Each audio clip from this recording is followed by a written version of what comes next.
মধ্যপ্রাচ্যে ক্রমশ বাড়ছে উত্তেজনা। সেই উত্তেজনার আবহের মধ্যেই কৌশলগতভাবে আন্তর্জাতিক কূটনীতিতে বড়সড় সাফল্য পেল ভারত।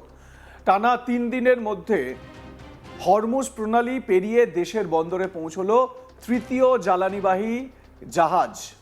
একের পর এক এই আগমন শুধু সরবরাহ ব্যবস্থাকেই মজবুত করেনি, বরং বিশ্ব রাজনীতির টানাপোড়েনের মধ্যেও ভারতের কৌশলগত দক্ষতার স্পষ্ট বার্তা দিচ্ছে এই জাহাজগুলি।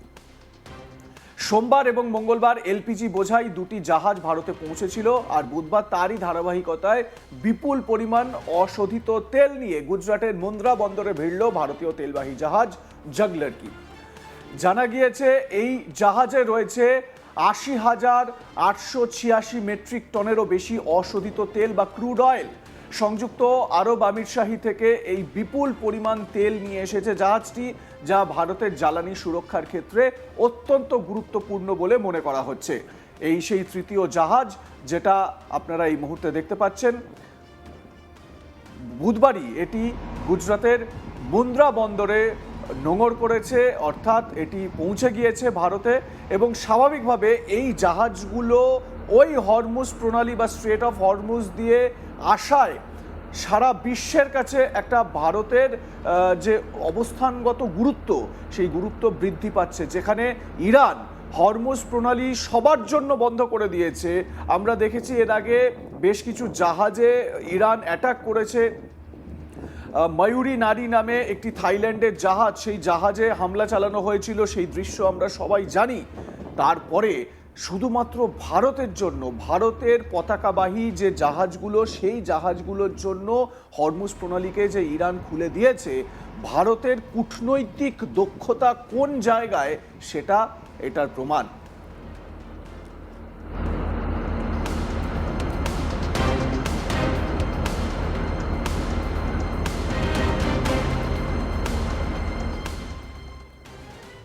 সূত্রের খবর, গত শনিবার আমির শাহীর ফুজাইরা বন্দর থেকে তেল বোঝাই করা হচ্ছিল এই জাহাজে। সেই সময় আচমকাই বন্দর এলাকায় ক্ষেপণাস্ত্র হামলা হয়, পরিস্থিতি উত্তপ্ত হয়ে ওঠে। তবে সমস্ত প্রতিকূলতা সামলে রবিবার বন্দর ছাড়ে এই জাহাজটি। কিন্তু যাত্রাপথে আরও একবার বাধার মুখে পড়তে হয় জাহাজটিকে। হরমুজ প্রণালী পার হওয়ার সময় সাময়িকভাবে আটকে পড়ে এটি। ফলে জাহাজের নিরাপত্তা এবং তেল সরবরাহ নিয়ে তৈরি হয় অনিশ্চয়তা। তবে শেষ পর্যন্ত সমস্ত বাধা কাটিয়ে বুধবার সকাল 10:30 নাগাদ নিরাপদে গুজরাটের মুন্দ্রা বন্দরে পৌঁছয় জাহাজটি। প্রশাসনের পক্ষ থেকে জানানো হয়েছে, পুরো যাত্রাপথে জাহাজের উপর কড়া নজর রাখা হয়েছিল এবং নিরাপত্তা ব্যবস্থা ছিল অত্যন্ত জোরদার। সরকারি সূত্রে জানা গিয়েছে, জাগলারকি একটি বিশাল আকৃতির তেলবাহী জাহাজ। এর দৈর্ঘ্য 274 মিটার এবং প্রস্থ 50 মিটার। ডেড ওয়েট টনেজ প্রায় 1,64,716 টন এবং মোট টনেজ প্রায় 84,735 টন। এই ধরনের জাহাজ একসঙ্গে বিপুল পরিমাণ জ্বালানি পরিবহনে সক্ষম, যা বর্তমান পরিস্থিতিতে ভারতের জন্য অত্যন্ত তাৎপর্যপূর্ণ। কেন্দ্রীয় পেট্রোলিয়াম এবং প্রাকৃতিক গ্যাস মন্ত্রক গত 16 মার্চ এক বিবৃতিতে জানিয়েছিল, ফুজাইরা তেল টার্মিনালে হামলার পরও ভারতীয় জাহাজ নিরাপদে যাত্রা শুরু করতে সক্ষম হয়েছে।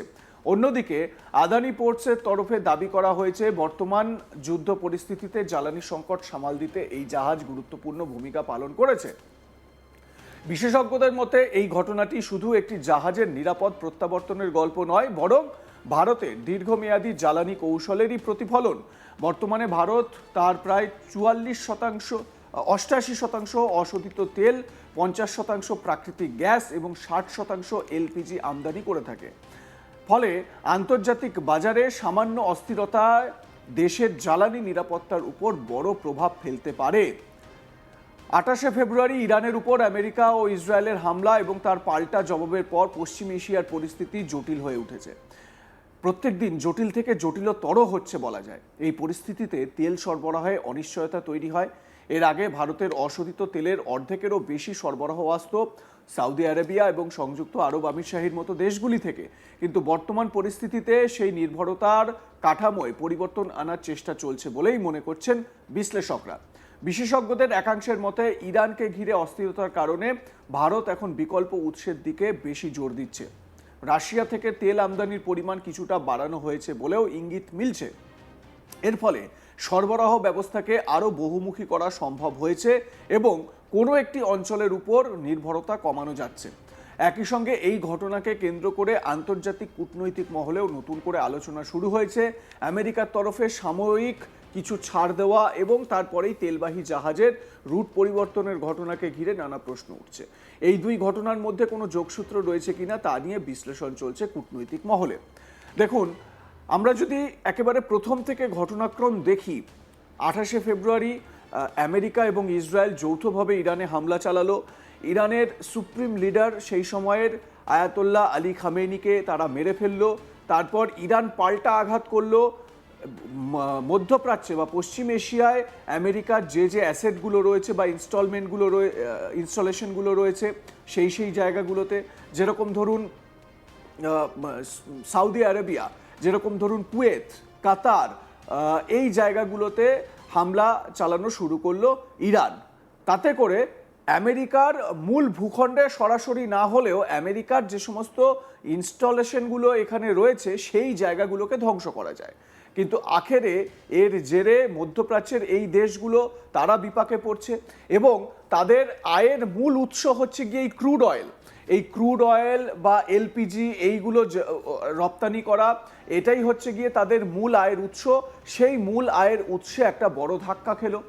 স্বাভাবিকভাবে ইরান তার পরবর্তী পদক্ষেপ হিসেবে কি বলল, যে হরমুজ প্রণালী দিয়ে, মানে খাড়ির দেশগুলো থেকেই তো তেলগুলো সারা বিশ্বের বিভিন্ন জায়গায় বেশিরভাগ তেল পৌঁছচ্ছে, ইরান সেই পথটাকে বন্ধ করে দিল। পারস্য উপসাগর থেকে বেরিয়ে হরমুজ প্রণালী, সেই হরমুজ প্রণালীকে আটকে দিল যে এখান থেকে আমরা তেল বেরোতে দেব না। তার মানে যে কোনো তেলের জাহাজ যা সেখানে ছিল সেগুলো আটকে পড়ে।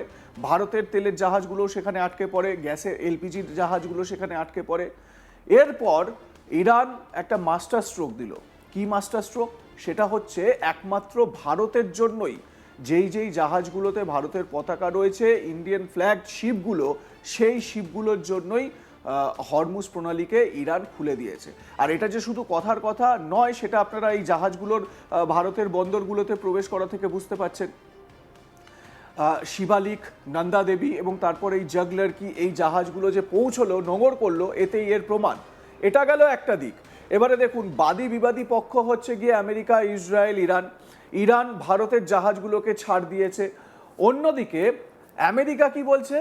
আমেরিকা বলছে যে ভারতকে রাশিয়ার থেকে 30 দিনের জন্য তেল কেনার জন্য আমরা ছাড় দিচ্ছি। প্রথম কথা, আমেরিকা ছাড় দেওয়ার কে? ভারত নিজেদের কনজামশন অনুযায়ী, নিজেদের দেশের জনতার ব্যবহার বা কনজামশন অনুযায়ী তারা সেই মতন তেল ক্রয় করবে, আমদানি করবে, সেটা ভারতের প্রেরোগেটিভ। যদিও আমেরিকার এই বলার মধ্যে দিয়ে এইটা বোঝাচ্ছে যে কৌশলগত অবস্থানে ভারত সারা বিশ্বে এই মুহূর্তে কোথায় দাঁড়িয়ে রয়েছে এবং শান্তি স্থিতিশীলতা বজায় রাখার জন্য ভারতের ভূমিকা যে সর্বাগ্রে, এটা তার প্রমাণ। আপনারা কি মনে করেন জানাতে ভুলবেন না। দেখতে থাকুন আজ তাক বাংলা, সাবস্ক্রাইব করুন আমাদের ইউটিউব চ্যানেলটি, বেল আইকন প্রেস করুন নোটিফিকেশন পেতে।